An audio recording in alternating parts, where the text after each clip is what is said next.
How are you? One second. Let there be light. Boom. How you I know I doing? got blinded with mine too, and I was trying to set Yeah. it up. I'm Hi, good. Autumn. How are you? I'm good. Turn you up Thank you here. for joining us. Of course. Thanks for having me. Yes, we were very of your work for a while now, so being able to have you on is a highlight of our book club adventure. Wow. Flattered. Thank you so much. Yay, I know we were waiting so long. And while everybody funnels in, would you mind introducing yourself and telling us a little bit about yourself? Sure. My name is Brandon Francis. I'm an audiobook narrator as of 2022, and I used to work in so many different industries. I have no acting background. I just needed to get the hell out of the 9 to 5, and I found my love and passion in audiobook narration. Wow, no acting background, really. Yeah, I mean, unless you count like a speech class in 8th grade, which I feel, I dedicate that to having helped me get over my fear of public speaking. So I guess there's some background there. But I always find that so impressive because I usually narrators say like they went to school for acting and went like for theater and arts. So finding someone that hasn't, that I'm so impressed that your skills are so good. Thank you. I appreciate that. Yeah, I've been surprised myself just with the success. No, like because I mean listening to your books, I feel like you've done this for like years and years and years and years. It's like it's so good to listen to and your voice is so it flows so well. So I'm like, you must Thank you have a so really much. extensive background. Yeah, no, I appreciate that a lot. My voice has been a journey in of itself. When I started out, it was very untrained, which is, I think, a leg up that people do have a background in theater would come into this with. The more you use it, there are muscles. The more endurance you have, stamina, but also vocal quality and resonance. And so the over this last year in particular, I had a lot of laryngitis and issues with my throat and just trying to unlock things. So if you see, there's gray here, and I think it's because that's where all my tension goes. And so as I've learned to just do this, do like a little massage, like down from my ear to my chin, and then like down here to my throat, and do like a little massage, and it just opens me up completely to be able to have that vocal resonance and sound just way better. Because I used to be like kind of like husky and like, but like not in a good way. Not the growls that we want. Not the type of growl you want. No. And what made you get into audiobooks? Just getting the heck out of 9 to 5. I was miserable. Yeah.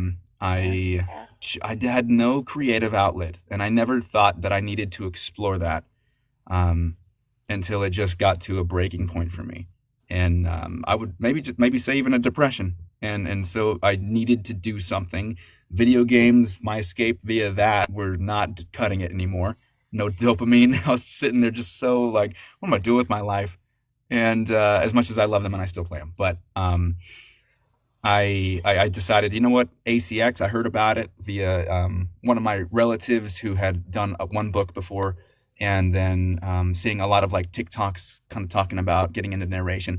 Of course, those are like get rich quick scheme type, and Right. I don't Yeah. buy that. Like, but it was a creative outlet, and I went into it with realistic expectations, and I think that has helped me garner success because I had those realistic expectations. I didn't go into this to try to make money instantly. I knew I had to spend money to make money, get a website going, and be as legitimate as possible. Wow. I feel like Killing geek it's squad a right here. huge process to getting into narration. Like I don't know what I thought. It was just like you go in for commercials and stuff, but finding out like the lengthy process has been very impressive. So I Yeah, commend you for your work. That's a lot of thank work to you. do. Yeah. Yeah, just getting into the industry, it seems like there's quite a divide actually between voice acting and the subgenres of that, so to speak. Like, you got commercial, video games, animation, Right. dubbing, and I feel it's a lot more clicky, and it's very hard to get into versus narration. It's like embrace you with open arms a lot of the time, especially on TikTok here. That's what happened with me. I had a wave of narrators that grew up with, so to speak, and we just varying levels of success, but we all were a unit, like a family. And I had never experienced that before, nor was that my expectation because it's acting. We're not just reading books, we're performing them. And in my mind, from what I've heard with acting, is, oh, it's so cutthroat. Cutthroat. Yep. But this community has been anything but, at least amongst narrators. And I know that it is, it's like a found family, honestly. Oh, I love that. Yeah. Do you remember your first book that you ever recorded? I do. Yeah. Cash is King by Shanna Handel. She had found me literally the day after I registered on ACX. Thanks, Munchkin. 2021.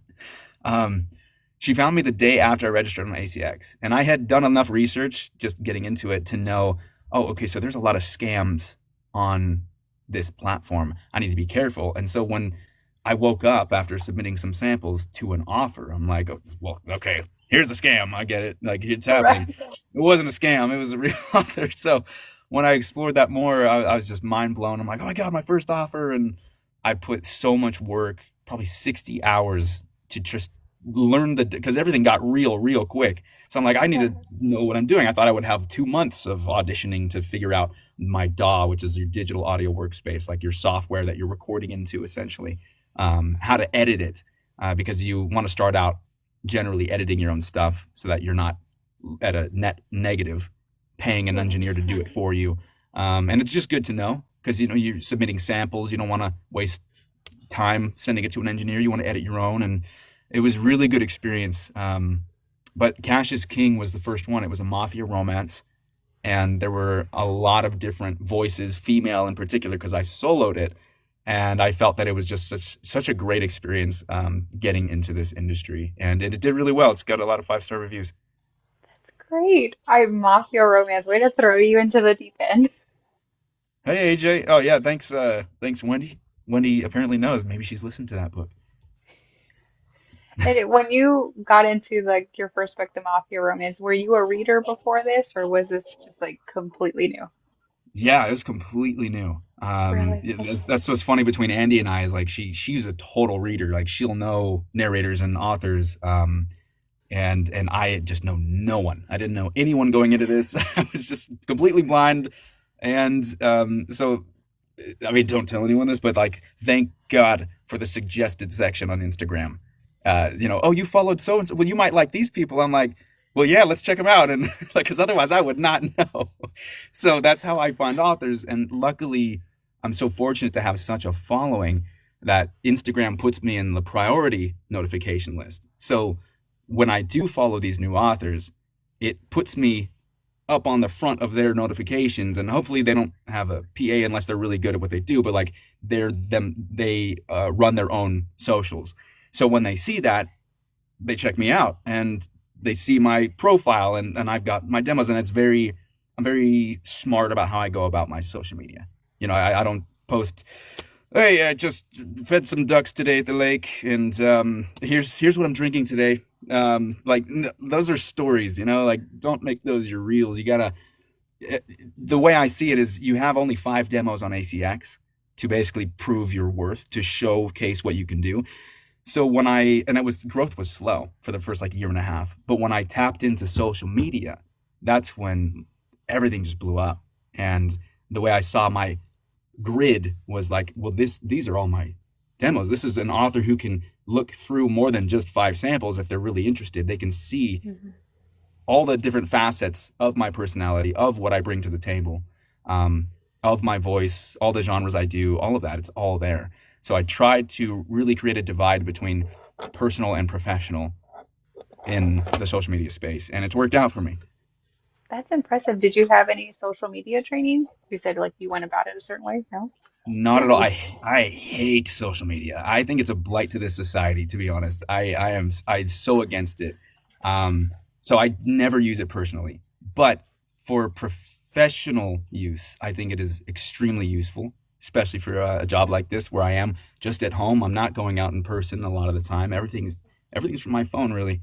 Um, and so That's it has impressive. been, yeah, it's been really useful. Yeah, You just went 100%. into narration, you're like, hey, I'll try this, and then you're all social media. Oh, I could do this too. It was definitely a process. The thing that really got me onto social media was that I was on ACX. I was in what do they call it? ACX jail. I was auditioning and failing, and you never get feedback. You just get the notification from ACX that you've been declined. Basically, you've been denied. reject it. So you take it with a grain of salt, you move on. But when there was a time an author reached out and was like, "Hey, I have some feedback if you'd like." And I jumped on. I'm like, "Yeah, please. Like, I need if I'm not making these, like maybe there's something there and I can learn and grow." And so they let me know in so many kind words that essentially I was boring and I was monotone, and I was like trying to analyze my work, going like, can I hear what he's talking about? And I did. I could hear it. Um, and I think it was because I was used to doing a couple of books as this broody MMC. Mafia romance tends to really pigeonhole you into that and not have much personality. You're just this brooding guy. And so I'm like, I need to branch out of this. How do I do this? Not boring. Thanks, AJ. So I went on to TikTok and I created, and like LinkedIn, because that's what I originally thought was where professionals actually get their job. No, not at all. Like it's TikTok and Instagram. Screw LinkedIn in the best way. Not yet. So I started putting out these like dubbing just for fun, just to get out of my comfort zone. So I did like I could I got to be careful about this word on TikTok. Kitten and boots impression. You know, yeah, Antonio Yeah. Banderas. There we go. So I did like a dubbing where it's showcasing him on the top, like Andy and I bloopers, but it's that scene, and then it's me dubbing over it without that audio. And then I did a lot of like Lego Monkey Kid, and little did I know I would tap into that fan base and get like 30,000 views per video. I'm like, oh my god, okay, there's something here, but it's not what I want to do. Like, I mean, I would love to do animation, but Pivot. I'm exactly, I'm trying to like target narration. And so I knew at a certain point when I wanted to switch over, the algorithm would be completely thrown off because it is so used to channeling me just towards that group of people. Now I had a niche following. So in a sense, they took over my channel and I'm like, crap, how do I get out of this? Okay, January 2024, time to reset. Let's create a new narrator focused TikTok channel. And that's when everything started really blowing up. Just the beginning of 2024. Went viral with the first video. Hey, I'm Brandon. This is what I do. And da da da. And at Tiffany P. Reed's, like all these people that were huge in the community had commented and blew it up. And then shortly after, Andy and I started doing the bloopers, and then those went mega viral, which was amazing. That's actually how we found you was the bloopers because I mean I think we watched it a dozen times just sitting there laughing because your guys' bloopers. Bloopers are always my favorite part of like audiobooks. So I go to social media to see who posts his bloopers. And I love that. I mean I love that you guys did that because we loved her too and then finding you we're like, okay, well this is like a dream made in heaven. Yeah, it was really nice meeting her. It was actually on my prior account when I was tapping into the narration space. That's when I had started to kind of meet some people in the community, but I was in that 200, 300 view jail for a long time because it was me pivoting. Um, but I still managed to make these great connections. One of them being Andy, and we realized how much like just on screen chemistry we had, and we knew that we could go places if we start putting out bloopers and it was honestly accidental. We tried to do just these like duet readings, and we just ended up having these bloopers. And I'm like, you know what? Maybe there's something there. Let me just put together an edit, and it just took off. That's so impressive. I was expecting you to be like, yeah, I did all this research, I did this, and I think it's even more impressive that you're like, I just kind of flew by the seat of my pants. Everything was Thank just you. perfect. It's pretty much how it's been. I've just been dealing with it as it's come in. I don't think there's any, I don't know, anticipation or any planning in the future other than maybe like website design. And I have some business ideas going forward. If AI doesn't take over, so that's the plan. Yeah. And now that you're into the audiobook world, do you take classes to like do accents or perfect your voice? I stay away from coaching. I had one session before when I was dabbling in. It was like actually more of a voiceover class for like commercial, and that was the only class I've really taken. And I didn't get what I wanted out of it. I feel that there are so many, not that this person who is running it is in this boat, but there are so many people, especially on LinkedIn, who when they get one project under their belt, they're like, I've made it. I can coach now. Let me make more money. And they're looking for more money. And I respect the hustle, but I don't respect the fact that they don't really know what they're talking about, and that yet they're going to just try to act like it and then get you to pay for essentially nothing, and you're wasting your money and time, which is something that I've learned to value a hell of a lot now that I'm in this industry, and I'm just really freaking busy. And that's awesome. I'm so glad you're getting so much work. We actually listened to yours and Andy's part, the narration you guys did with Over the Moon, and we were just like, we went from bloopers to listening to you guys like in full narration, and it was so well done. Oh, you listen to Over the Moon by Tess Waters? Yeah, that's a Yes. good one. I like that book. Yeah, yeah, yeah. And She's I great loved too. your guys' diversity too, because you guys did like side characters and you guys were very distinct. So I was like, I okay, love that. went from bloopers now to being obsessed. That's fine. Yeah. Hey, Alicia Wages, everyone. Author of Fall Wherever They May. Very Ooh, heartbreaking story, but also smutty and funny. It's got everything in there. sold. How Yeah, was it Tessa's. recording Tessa's book?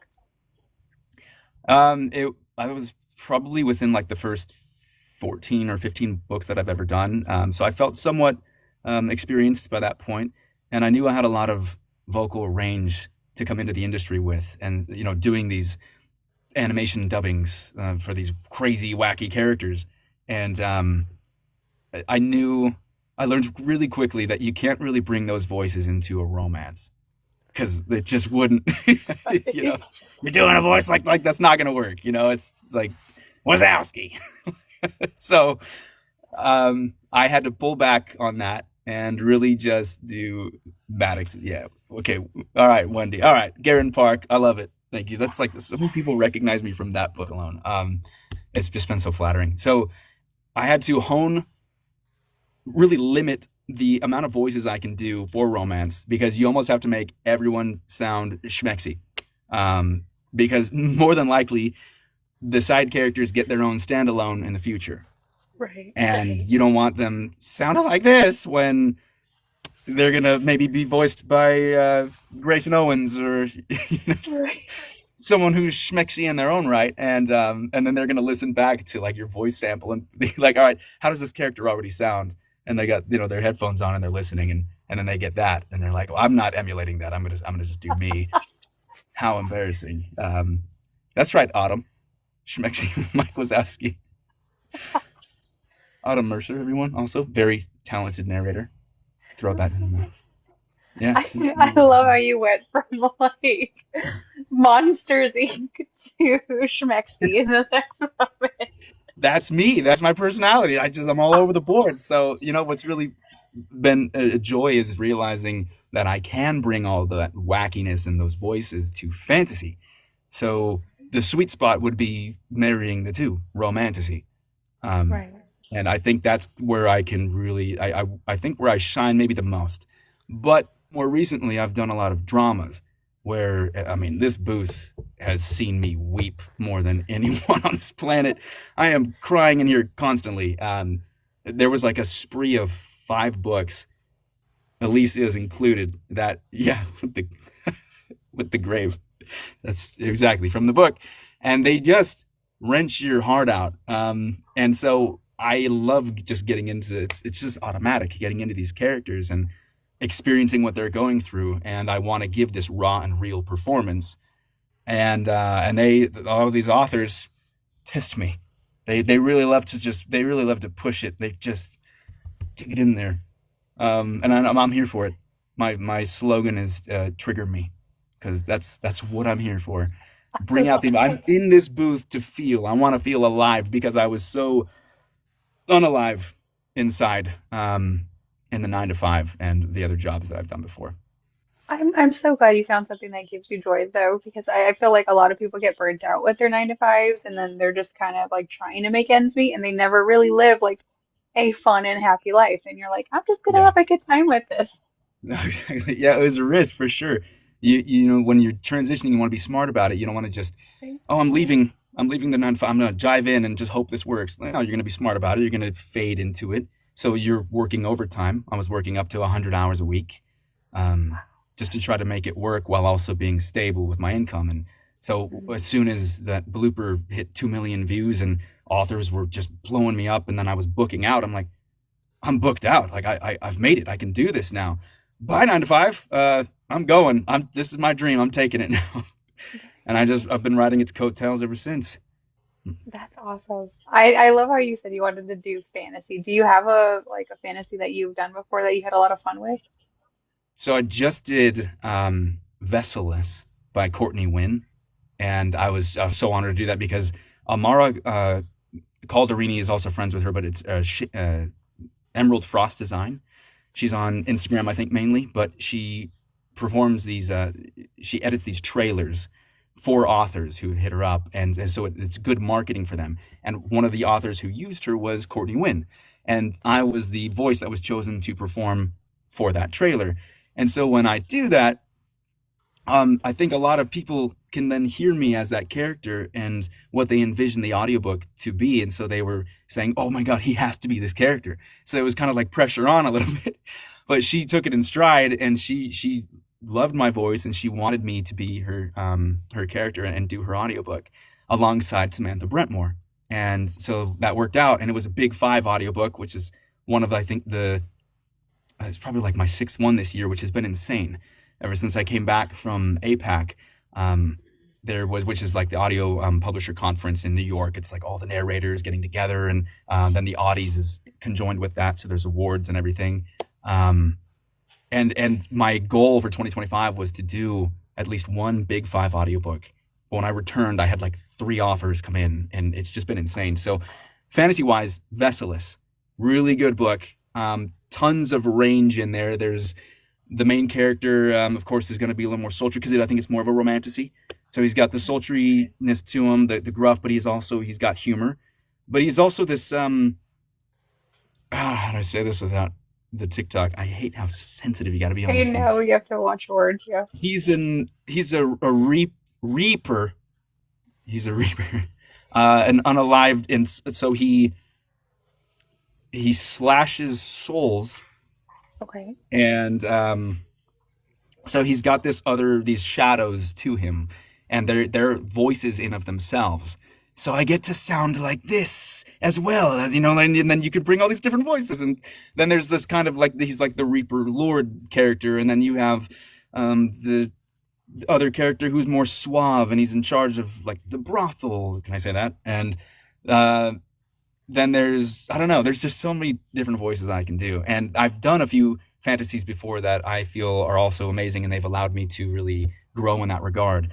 This one I think is kind of the crux up to this point of me applying all of the skill I've learned to this book, and I'm really proud of it, and it's coming out soon. Ooh, I'm so excited. I'm excited to see all your side characters because I can only imagine what's going on in the booth when you're like switching personalities. It just happens automatically. I don't know. Sometimes I feel like I have to pause. I'm like, all right, let me reset my vocals and then try that out. Because a lot of the times, if you have a higher pitched talking character, and then you have to go low, it's like it's too much, and you have Right. to like hum to get back to the kind of the muscle familiarity of it. So What many I what I technical terms. Yes, I don't. That's another thing I love is like if you did have coaching. Okay, so I want you to put your tongue back in the like medial left of your cheek, and then do this. With I have no idea what they're talking about. That doesn't work for me. I just do it. I'm like Miles from Drumline. I don't know how to read the music. I just do it, and it just makes sense to me. And have you ever considered doing like other genres like monster romance? Sure, yeah. I feel I like would you I would would have a I'd love lot to of do fun that. with that one. I can't, yeah. And then oh, there's another fantasy as well, and it's really exciting because it's one of the most unique ones I've done. It's an indie author, and it's their debut. It's by D.A. White, and it's of Stars and Dragons, and it is a total like graphic audio. So I've got all these amazing narrators with it. It's a multicast, and a couple of them are really talented engineers, and it's like Dungeons and Dragons, which I love. I play myself over just years now, and um, th- they wanted me to turn down my gain so that I'm able to scream and make all of these noises, all of the noises, because there's some smut in there too. All right, and so I get to make all those noises and go all out on this mic. I mean, it's like it's practically sweating just thinking about it.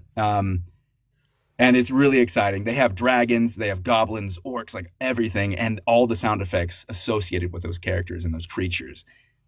And I've never done something like that. I mean, I was literally told, "I want you to scream like Goku right now, like for this, because this is the end fight. You're about, you're gonna attack this creature. Not gonna give away anything." And so I literally did like that build up of like, ha, ha, ha. It was so fun. It was so fun. I can just imagine like people like walking past your studio. They're like, "What is going on in there?" I am in the garage, and there are people that just like love walking around the neighborhood, and so yeah, I gotta be careful. They're like, what is? Can we go check on that house over there? And you're just sitting there like, ah. Someone's really having a good time. What's up with all the moaning? And then now it's bloody murder. Oh, sorry, screaming on They're a gonna be live. like, And I heard so many noises in there. there's oh no, romance and rosé is here. Oh my goodness. Is there a genre that you haven't done yet that you want to do? You gotta hit the nail on the head with I think monster romance. Oh, Um, oh, Irene's here too. Hey, I'm a Irene. huge fan of monster romance. So I always ask the narrators, like, would you ever do monster romance? Because I feel like some voices, they would be so fun if you had like just, you were Yeah, just a giant 7 foot alien. Like, absolutely. you would have so much fun doing that one. I would, yeah. Leilani, I did do Armitage. Yeah, that was one of the earlier books I've done. That was multicast. That one's amazing as well. Like a paranormal detective kind of story. That was really fun. Um, Genres that I would love to get into other than maybe monster romance. Because I don't want to be typecast. My voice is found its niche in romance. Just Mhm. automatically, I fell into that, and I'm like, well, that's also like where the money is. Like that's just where I'm going to hone my skills. But I wanted to branch out, do fantasy. And I've never done lit RPG. I'm curious about that because that is in league with kind of like the Dungeons and Dragons esque way to go about narrating. But thrillers, I have one thriller coming up, and I'm excited about it because it's a new genre I haven't done before. And it'll be testing the waters. It's opening up my range and showcasing that I'm capable of doing more than just the genres I've already done. I'm just always open to wanting to explore more because you don't know if you're going to enjoy it until you try it. Fair. And do you do accents as well? Have you been learning accents or did they come naturally as well? So accents I'm comfortable with are just like British RP. I've done a couple of more niche British accents like Yorkshire, um, and I think like Irish brogue and Dublin, and then anything like Southern country cowboy type. But I haven't landed a cowboy romance just yet where I'm able to really dive into that voice, and I would love to. I had an audition come in recently that was that, so I'm hoping that falls through. I mean, that goes through. So I'm excited about that. But in regard to like side characters, any accent an author would want, as long as I have time to train for it and that they're okay with it not being like 100% right on with the accent, that's no problem. I just had a recent book that is asking for a Punjabi accent. I'm like, wow, that's out of left field. I've never done that before. But if they have, I'm like a mimic. So if they give me some YouTube references for certain actors or characters that have that, then I can watch that and soak it in, and then I can portray it. And as long as it's, they're like minor lines every now and then, and I can just redo that line 20 times until I'm like, all right, that's a good one. That's a good take. Not for main characters. Main characters, British, Irish, Southern is essentially where I'm at. I'm always curious about accents because I guess like I personally can't do it, so I'm always wondering like what is the prep work to learn an accent and perfect it so well that you're doing it for like the 16 however hours that it takes you guys to record that. Yeah, so I do. There were a couple actions where I'm like, I really want to hone this, and I do have some time, and I try to get. I'm because I'm really busy, and also I have a kid, and so trying to when I'm taking my kid on a walk, for instance, then I'll have some earbuds in, and I'll be listening to. It's called accenthelp.com, and so that's what I've been essentially using. That you buy a package, and then you can listen to all the different like files they have on there to try to teach you that accent, and you just soak it in. You just walking down the street, just try it out like a Russian accent.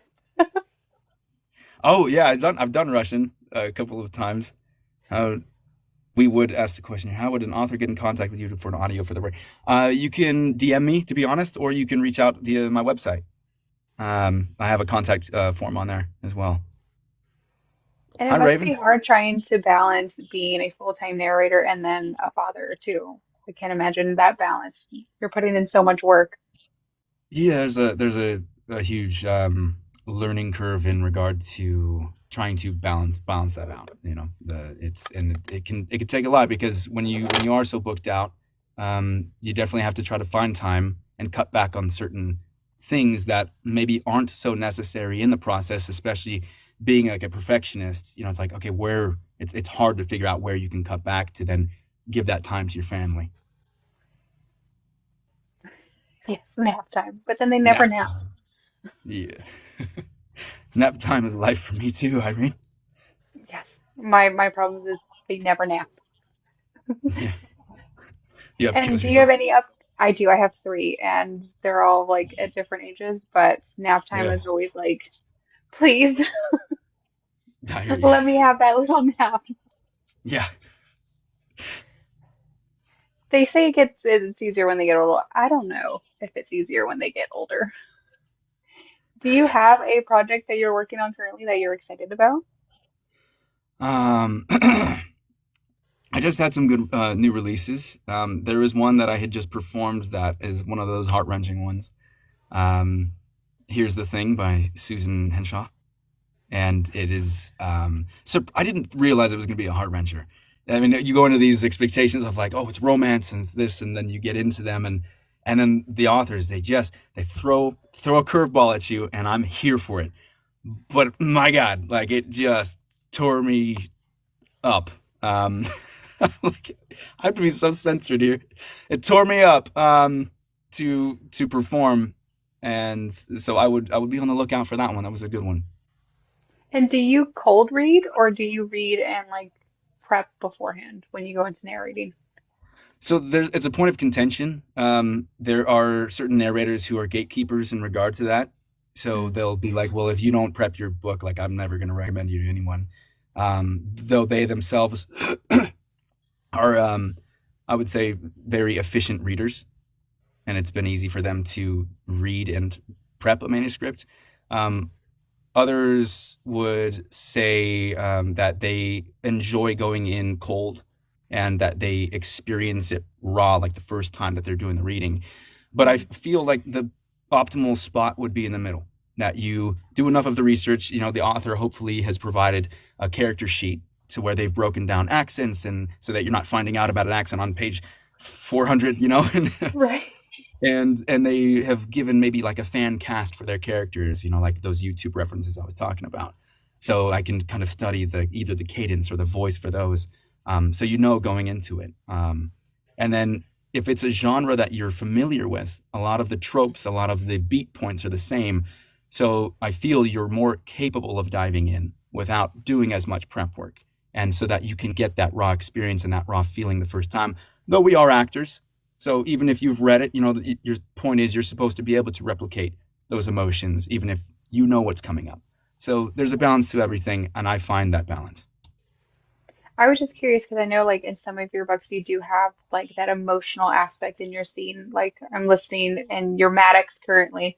And you have like that buildup of like when you're angry and you're confused, and it feels so real when I'm listening to it. So I'm always wondering if you're cold reading, because for me, like if I read first and then listen, sometimes I Mm, understand it's coming, so it's like it's not going to be such a right. like me bawling my eyes out in the fetal position, like I might be sad. So I'm always curious, like how do you deliver that emotion if you've already read it? I guess that's just where the acting ability can kind of come in. I feel that I've been through enough in life, with life experience, with so many different facets, and enough tragedy in my own life, where I have a reservoir of emotion that is raw and untapped that I may have not processed fully. And by doing these types of books and scenes like that, and I think this is why my slogan is "Trigger Me," um, I get to, via catharsis, explore those emotions and process them in this booth. Okay. And how do you get into character when you are going into audiobook? How do you set your mind like I'm going to be Maddox right now? As you're reading along, and if you've done the enough work to understand the character and the descriptions for what that character, who that character is, because you'll usually get a description as well, and then you can even read the blurb and know about what's going to be happening. Um, you just kind of develop an image in your mind, if there is no fan cast, of what that character is and who they sound like. And for me, I think a lot of my characters sound different, not because I'm trying or that I'm so good with how I alter my voice necessarily, but because of me unlocking my voice as I've gone along and gotten more experience in this industry. Um, so for Maddox in particular, I knew that it was going to be a book about, it's MM, and that but it's a hate to love type of book, and there's angst there, and so I think about times in my life where I maybe have experienced something like that, and I can tap into that and become that version of myself, whether it was 10 years ago or beyond, and I can try to step into that psyche and that mentality. um, and I think honestly, it's just so automatic. I don't like put too much thought into it, like I was kind of mentioning before. I just do it. See, I'm a chronic overthinker, so I'm like, where I is am your too, and that's why, yeah, itinerary? yeah, that's why this is, I think, so rewarding in that sense. Is it also just shuts up my mind, and that's kind of going to this prep, talk. Um, it takes me so long to read. I've always had issues reading, Okay.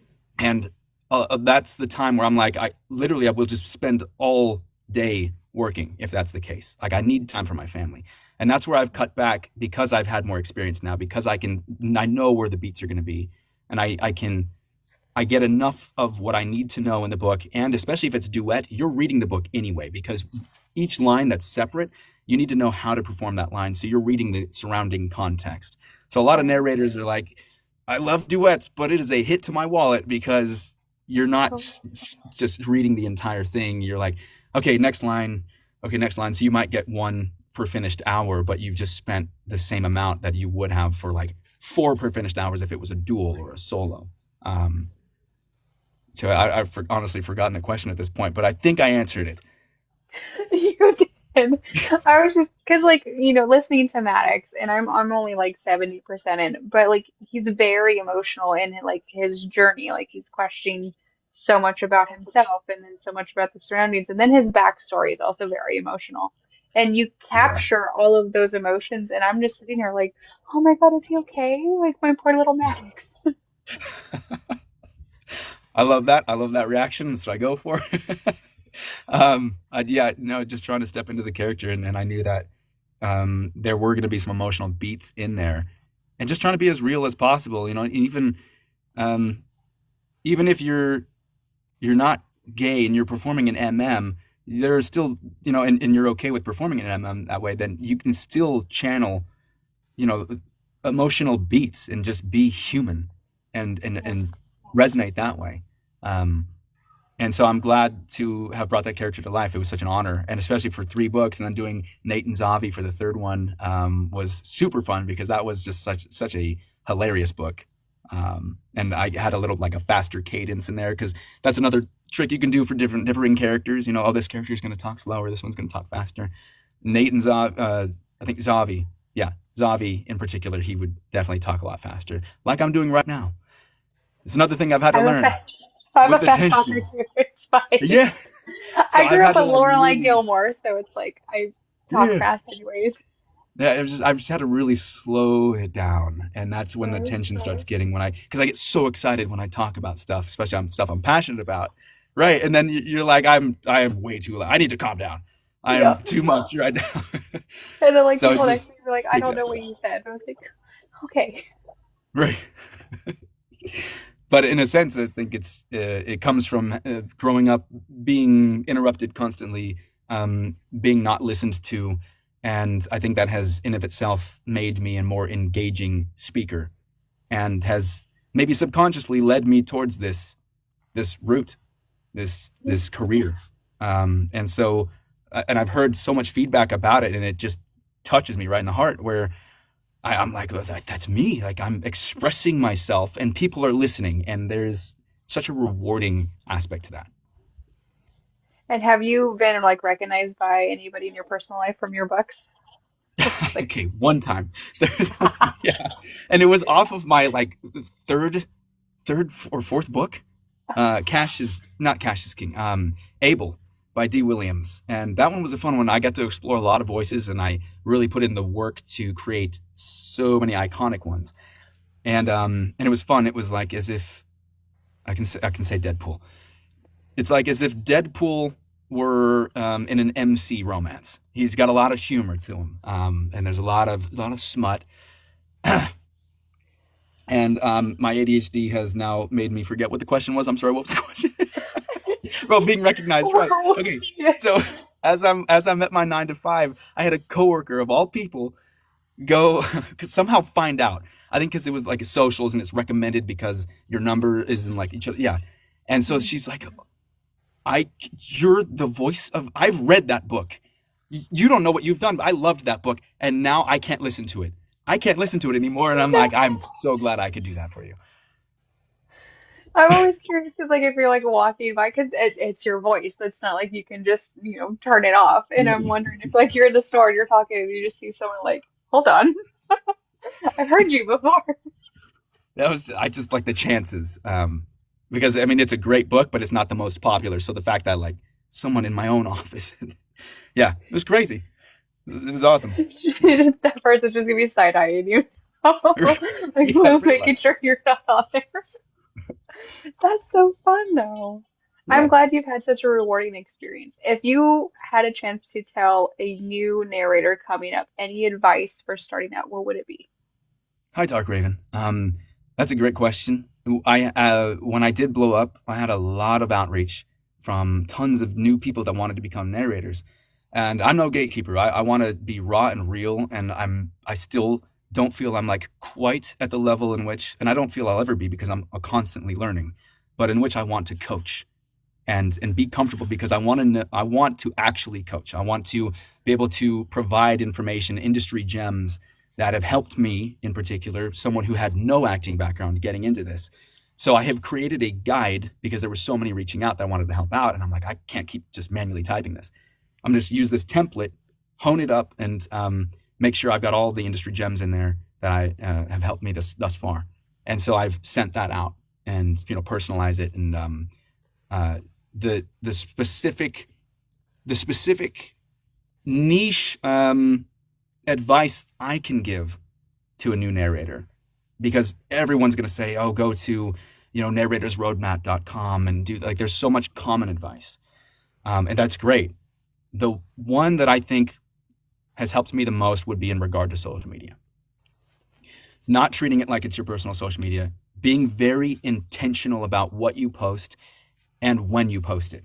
And not just the timing of the day, but what I mean is if you don't want to be typecast, and this is the reason I don't drop bloopers all the time, because I don't want to be Mr. Silly. I don't want to be ridiculous. And then people lose respect over time. Or like if I try to do a dark romance, they no longer see me as that character. So I try to divvy up my media to where I'm dropping something that's heart wrenching and sad. Then I'll drop something funny. Then I'll do something smutty. Showcase your Yeah, personality that way.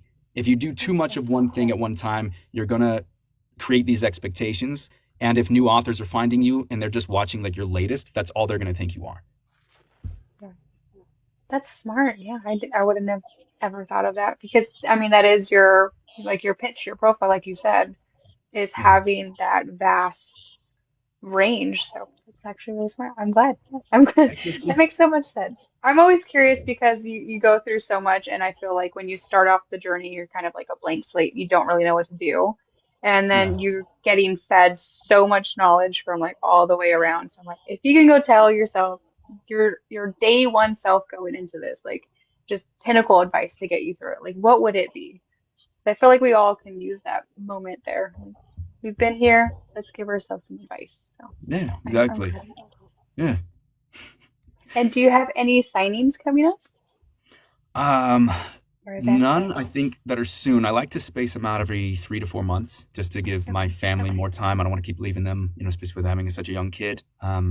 But the one I just came back from was Villains and Vixens, and it was amazing. I feel so spoiled. It was so well run and organized, and it was my first big one. So I had gone to one before where I had maybe two people come up to my booth, and I was just like, "Oh my god, like anyone coming up to my booth at all?" But this one, like 200. I was like, "Oh my god!" It was mind blowing, to say the least. Very humbling, and I did a live reading with some just industry titans of never, like Laura Horowitz and Gregory Salinas and Lanisha Edmonds.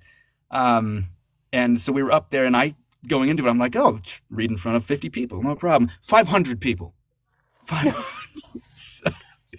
It was nerve wracking, but I did it, and it was such a great opportunity, and I think that opened up for some real big opportunities in the future because it is all about networking and playing that game, and it was so fun. I got to read for a snippet from C.R. Jane and from Ali Shante, Really? That's so so we'll fun. see if something happens there. Well, I hope you have the best of luck. And I was going to ask, is it okay if we invite the rest of the book club in here, see if they have any questions for you, Yeah, if you're absolutely, comfortable with that? sure. We usually like to invite the rest of the book club in here, and then we like Hmm. to take a group photo with our guest.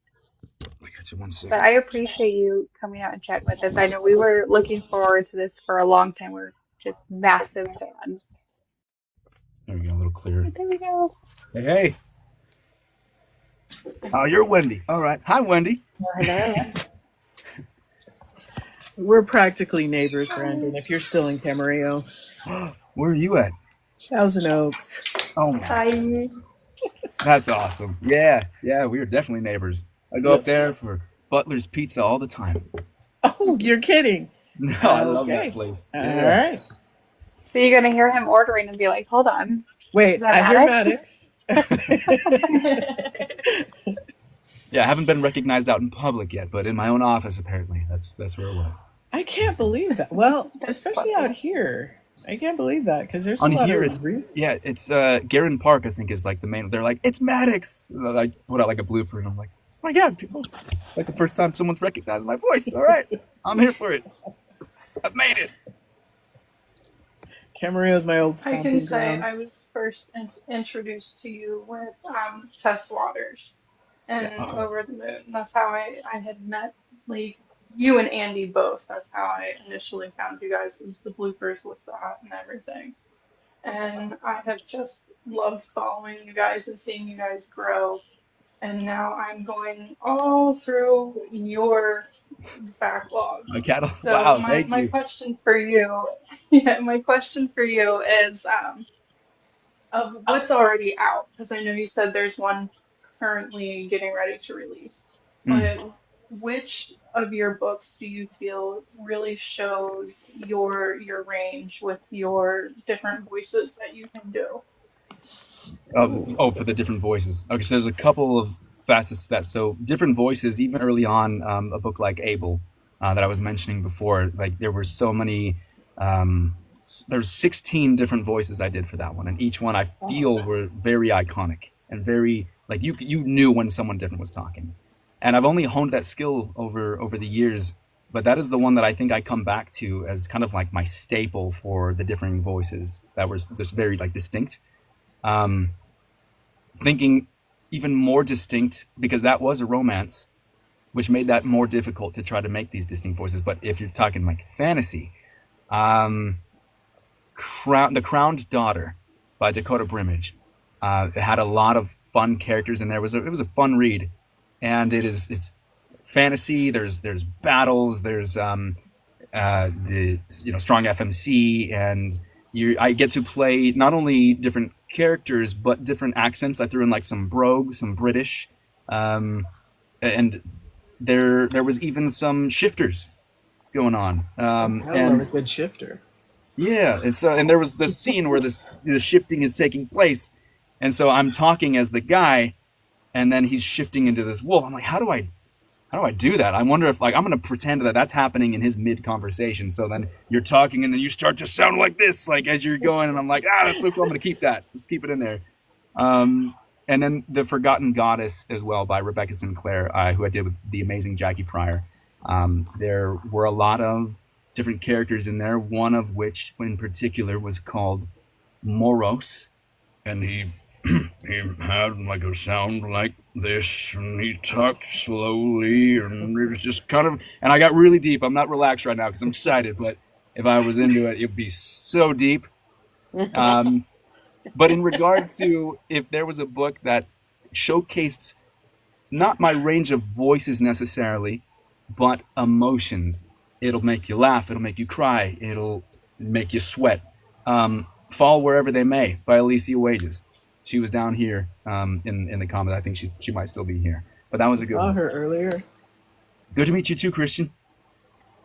16 voices, that is intense. How do you keep track of them going throughout the book? Like who's who?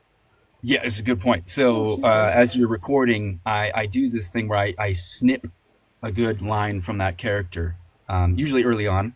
And so that when I get back to them, if I take a break or it's a new chapter, I can remember how they sounded. I can just go back to my file and re-listen to it. Um, that's, I think, the most efficient thing that any narrator can do. But on top of that, for social media content, because it's going to be so hard to want to go back through your recording and pick out things. As I go, I have a file that's blank open, and it's for bloopers, and another file for like moments. And that's my new thing. So as I'm going through, if I make a funny blooper, I'll toss it in there. If there's a moment that I'm like, oh, that is like social media worthy, I will clip that, toss it in there, and that way I am more efficient with my time. That makes sense. I'm always wondering too, like if you're like a book full of banter, if you're trying like not to laugh or you are laughing trying to deliver a scene, and then you're just like, I have to go and re-record this. Oh yeah, okay. So uh, we get pickups, right? So when you read a book, you make mistakes as you go along. There's an average number usually. I think for me, if it was like a 10-hour book, it would maybe be around like 70 mistakes. And so you're going through, and you just hope, especially if it was a heart wrenching book, that you didn't mess up during that part. And there has been a couple times where I was just full blown tears, and I was just feeling it, and I missed like the tiniest thing, just like this one word, or didn't add an S to it or something. I'm like, no, Now I got you to gotta go cry. re-record. I've got to get back into this character and that those emotions, and it's the more you do it, the easier it becomes. But it's still trying to channel that because you were leading into it before. It Right, was right. anticipated, and you were already in the feels, and so it can be a challenge to try to get back into that. Oh no, I can Actually, I only saw imagine some like a of those gut-wrenching scene. videos on TikTok. Hi, Shiloh. Yeah, those heart wrenching scenes, man. I've had some recent books. Carrie, lovely return by Carrie I have Nicole a is another one. question. Hi. I have a question, if you don't mind. Yeah. Well, yeah, you said you have difficulty to read sometimes, and I was thinking while you are recording your audiobooks, so which easier for you? It's recording as a duet or as like you recording the whole book by your own, by yourself, I mean. Which easier for you? When I'm performing, despite having difficulty growing up reading with just focusing and fidgeting, um, when I'm performing the words, I don't feel that. I really feel I can focus. It's this weird thing, and so because I am being more I don't know, like immersed into the story myself, and I'm using more than just my eyes to read something. Um, Get into character. yeah, you're acting it out. You're performing it, and there's more going on, and so I feel I can be more focused. to your question, I would say solo would probably be the best. It's the most uninterrupted because it's just you. But dual is very similar because you're going to your own POVs. Duet would be a little more um, delayed in that sense because you have to remember and then read the surrounding context for each line as you're going. Okay, thank you. Yeah, thanks for the question. I'm always curious about you guys doing duet. I always get them confused, dual and duet. But like duet, when you guys are doing like the female main character voices, is all the female voices, right? And then the male does all the male voices. You I'm got it. always curious how you guys match up vibes because like you guys could be arguing in the scene, right? Yeah, And yeah, you have to go in there and just be equally pissed off as your co-narrator and when right. she's not in the room.